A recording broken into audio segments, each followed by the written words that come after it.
Hello, Yolanda here, and today is our lesson on quick stress relief hacks. Yay! This is so great. We'll just jump right in. So, you already know that a huge number of people live in enormous stress with our nervous systems on high alert pretty much all the time. But you may not know how bad the numbers actually are. So, the American Institute for Stress and the Global Organization for Stress report that 77% of people experience stress that affects their physical health. 48% of people have trouble sleeping because of stress, and 80% of people feel stress at work. So, all of that is awful enough, but as women, we're especially high risk for stress. So, women generally score significantly higher than men in terms of chronic stress. And what makes that worse is that women often belong to other groups that tend to experience particularly high rates of stress, like ethnic minorities, single parents, and people who are responsible for their family's healthcare decisions. So you could be in multiple high risk groups. If you think about it, if you're in any combination of these groups, your risk of suffering from stress is just really off the charts. So, like, if you're a woman who's responsible for your family's health decisions and you're a single mom, or you are a single parent and you're an ethnic minority, you're a woman, you just have extremely high rates, risk rates of high stress. Sorry, just a moment. So, we all know the common symptoms of stress like muscle tension, fatigue or low energy, anxiety, nervousness or worry, insomnia, appetite changes, either up or down, indigestion, acid reflux, upset stomach. And then there are so many other more very common symptoms like irritability and anger, lack of motivation or interest in things, headaches, feeling sad or depressed, sexual problems, weight changes, forgetfulness, and lack of attention. And chronic stress has been linked to more serious health conditions like high blood pressure, formation of plaque in your arteries, diabetes, and addiction. So, yeah, it's not rocket science to say that stress is bad and you don't want to live in chronic stress in any kind of way. It's so bad for your mind, your body, your relationships in every kind of way. But here's the thing, I don't know about you, but for me, I didn't really feel for much of my life that I had much of an option except to be in stress. And that's because I knew that you could do meditation or yoga or exercise or walk in nature or all the things, but that was not always an option that was available for me, like sitting at work or anytime if I was seriously wound up, if there are people around or if I'm in bed or just any kind of, there are many, many situations where it didn't feel like an option. I had the option to do any of those things. So now I've learned these techniques I'm going to share with you. So, and until I did that, it was very, very common for me to have multiple anxiety episodes every day. So, an example of an anxiety episode for me means like waking up in the morning and I'm still in bed, and I will have, for no apparent reason, I will have some kind of like a worry movie in my brain, like about the political hell, about COVID, about earthquakes, about car wrecks, wild animals, fires, like literally anything. And here's a more specific example. So I've done this multiple times. So Lobsang and I love to hike, and we often, especially during COVID, we start hiking really early in the morning, like it's dark when we start driving, and when we start hiking sometimes. Um, and I get anxious about that. So like we wake up, and I start worrying about us driving in the dark and how we might get in an accident, or or like how like some creature's gonna get us in the dark or some bad people or something.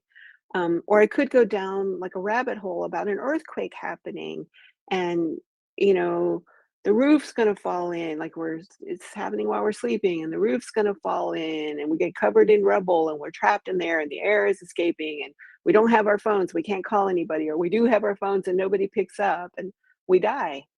in the earthquake. I've had that stupid worry anxiety movie many a time. So, and I know it sounds kind of silly, but when it's happening, it's very intense and frightening. It feels terrible. And it leaves me with a kind of anxiety hangover. And if you do that enough days and enough times a day, I mean, it would mostly happen in the morning, but it happened other times. When you do that, it's like really incredibly hard on your body and your mind. And just that's just an example of what this kind of very strong, anxious or unwanted state can be for me. But for you, it could be the source of the stress could be anything. So it could be public speaking or getting honked at or yelled at or being late for a meeting or your presentation is due or you don't have enough money to pay your bills or you're trying to figure out how the heck you're going to take care of your kids or your parents, or there's an illness or a death in your family, you're trying to stay safe from all the things. So we know there are all these infinite sources of stress. But what's weird is that most of us have never really learned any simple tools that you can use in the moment to calm down your stress response in your body or your mind. And that's why I want to share with you these three tools today for those moments when you're stressed or anxious. And you can also use them for anger and pretty much any other strong emotion.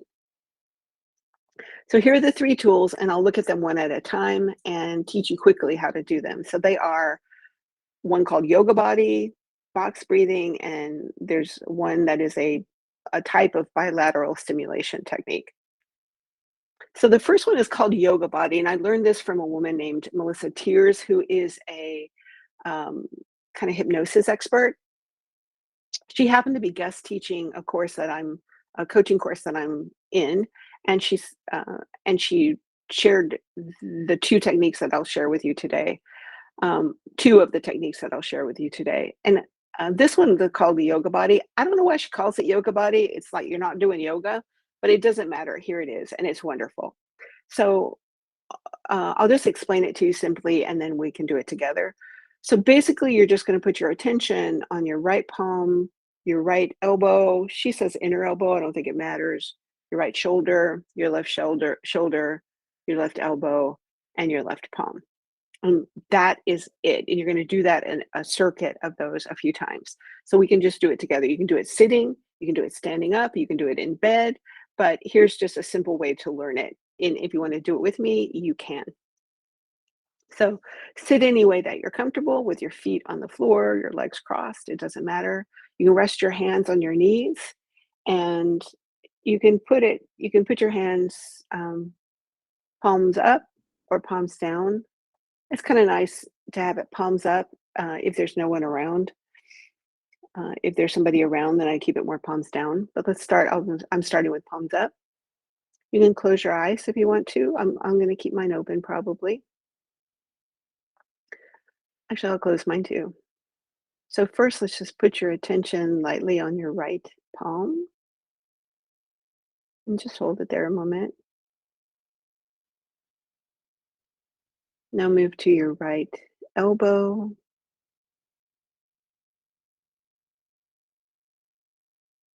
your right shoulder,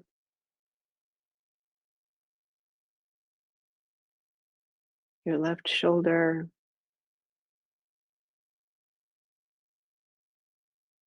your left elbow, your left palm.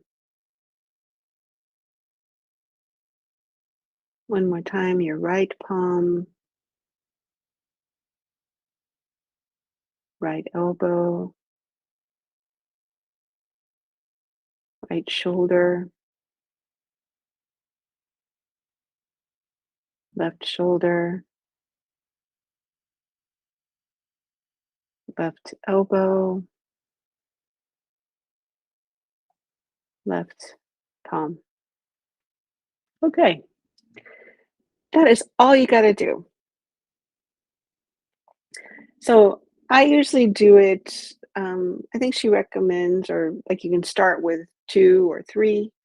Um, I usually, I usually do that, like two or three, If I'm in bed and I'm having a tendency toward anxiety, I may do more. I could do 6, or like I'm trying to sleep or something, I can use it for that.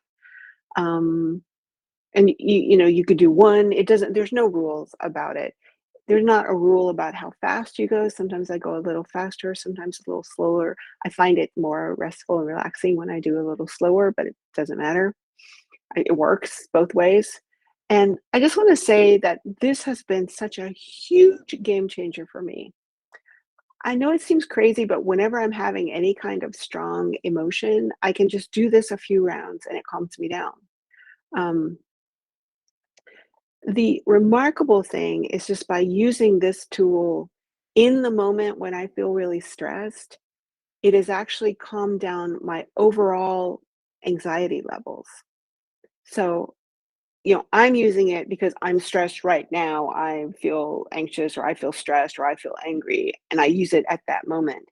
But then somehow it has, Melissa Tiers has an explanation for this. She says it's increasing your flexibility or your adaptability or something. But I've found, since I've started using this techniques at the moment that I'm stressed, that I have fewer stress moments. Like I don't have as many of these anxiety movies as I was, by a long shot. Like I had one today and it was like, wow, that felt kind of it feels different when I have them so much. I do still have them, but it's just reduced overall. And then I should say I'm using this technique plus others that I'm showing you in a moment, plus plus feeling your feelings. That kind of technique that I taught in the last live class, which is available in our class. If you're in my self care course, the self care course is open, that so you can check it out. I'll put links various places. Um, but together, those things have reduced my anxiety level a lot. Okay, and here's a second tool that I want to talk about, which is box breathing. Super simple. It's a technique used by Navy SEALs to help them stay calm in stressful situations. And this one is just a simple breathing pattern, and we can do it together again. But here's the pattern. You're going to breathe in through your nose for 4 counts. I'll just show you first, and then we can do it together. So breathe in through your nose for 4 counts. And then you're going to hold your breath for 4 counts. Hold it lightly. Then you're gonna release your breath through your nose for 4 counts, and then you're gonna hold again your breath for 4 counts, okay? And so we can do this together. And I'll just talk you through it because I can't do it and talk you through it at the same time. So again, just get comfortable. And the box, I hope, is obvious. You're doing 4 counts, 4 counts, 4 counts, and 4 counts. And tips again, breathe in and out through your nose. When you breathe in, feel your stomach rise. When you breathe out, feel your stomach relax. And when you're on the hold parts between the 2 breaths, just do it very lightly. You don't want to have this feeling of like you're just holding your breath. You're not breathing in, you're not breathing out. You're just pausing there in the breath. Okay, so let's just get comfortable. And first, we'll start with a long, deep breath in through your nose. 2, 3, 4. Hold. 2, 3, 4. Out through your nose. 2, 3, 4. Hold. 2, 3, 4. And again, it's kind of similar to the yoga body. You can do that. You can do it once, you can do it twice, you can do it 10 times. Again, you can just do it in any moment of, of high stress, and it helps calm you down. This one helps stimulate the vagal nerve, which is that this long, long nerve and related to the part of your nervous system that is designed to calm you down. So it's very helpful that way. And I'll include references if you're interested in learning more about vagal nerve activation techniques. I'll include a reference on my self care course site. And then the third and the last technique is also from Melissa Tiers, and this one, the box breathing is not from her, it's from this Navy SEAL guy. Um, the third technique is from Melissa Tiers and her book, and her book is called The Anti-Anxiety Toolkit, and again, you can use it for any high stress situation. So this technique is a kind of technique. There's a whole set of them called bilateral stimulation, and the idea is that you want to activate both hemispheres of your brain, because when you have anxiety, for example, there apparently is an overactivation of just one side of your brain, either the left or the right side. And so when you do the exercise that I'm going to show you, or any kind of bilateral stimulation, you're stimulating both sides, both hemispheres of your brain. And this puts apparently blood flow and activation in both parts of your brain. And so, as Melissa Tiers explains it, what happens when you do that is that the anxiety circuit, or the whatever circuit you got going on, can't hold itself together because it's just in one part of the brain, but you're switching back and forth between, you're activating, like highlighting both parts of your brain, alternating, and the one that's stuck in the one hemisphere just like can't keep its shit together, and it just stops.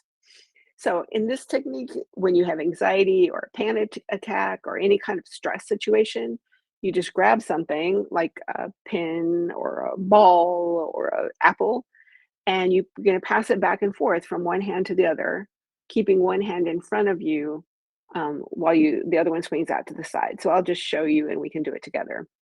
So first, grab your pin, just something not too huge, um, and you literally just pass it back and forth, and keep your free hand in front of you. I've got my hands kind of high so you can see it, but I just usually do it about waist level. You just pass it back and forth. And again, it can be a little faster, it could be a little slower. That's okay. You can do it sitting, you can do it standing up. You can do it about 30 seconds or a minute or two, or just until you feel yourself start to calm down. And so just to recap those three tools, this one is so simple. Yoga body, box breathing, and bilateral stimulation.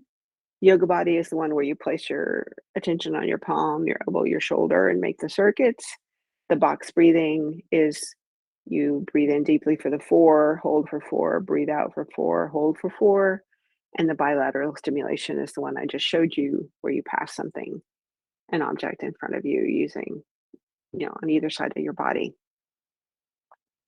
So I just want to share that I've used all three of these, but for me, the one that I like best is the yoga body one. And that's the one where you do the circuit with your palm, your elbow, your shoulder.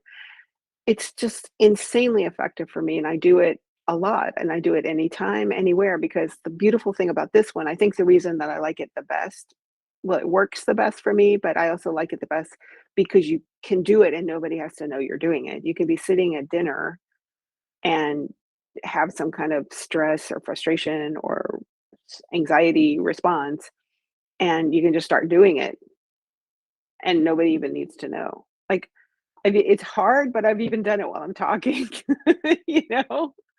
And it's just freaking awesome. It just, like, calms you down. So Melissa Tiers, and Tiers is Tiers, which is here, yeah. It has a bunch of other techniques in this book called The Anti-Anxiety Toolkit, which, if you find this stuff at all interesting or useful, I highly recommend her getting this, and I'll put a link for this in the course again. So, the cool thing about this book is that she has a lot of techniques in the book, and people are very different. Like, everybody's minds work differently. So the two ones that I shared with you are the ones that, and I haven't even explored everything in the book, but they're the two that most appealed to me immediately. And then there are other ones that are more visual. So if you're more like a visual learner, or you do like, yeah, they're just different strategies for different people. So I highly recommend you check it out. And then once you start looking, there are an enormous number of tools that can help you relieve stress relief. They help you relieve your stress, which just makes me crazy that in our system of education, we don't learn this stuff in school. Like, literally, as a 6th grader, as a 3rd grader, What would be more helpful than to learn how to calm yourself down, how to self-soothe yourself? But we don't learn that, we learn ABC and I mean, we need to learn all that stuff too, but it's like, yeah, it would be so helpful. It's just like one of my high horses. But anyway, if you look up any of these things in Google, like vagal nerve activation, I'll put a link. Vagal nerve activation, EFT, the emotional freedom technique, which is a kind of acupressure, like self acupressure, which is also combined with some kind of like positive, it's not positive thinking, I don't know the words, like, incredibly I haven't done it recently, but I did a lot of it for a couple of years and really enjoyed it and found great benefit, and every time I think about it, it's like, "Oh, I should do that again," because it's just, it's really wonderful for your state of mind. Um, uh, and then there are other things that you all probably know about that take a little longer, but also helpful if you are able to develop a practice or just do regularly, like physical exercise, taking a walk, or yoga or Tai Chi or meditation. So, those are all great. I highly recommend them for you to explore. But today, I just wanted to share with you these three quick tools in case they help you as much as they helped me. And that's it for our lesson today. Okay, ciao.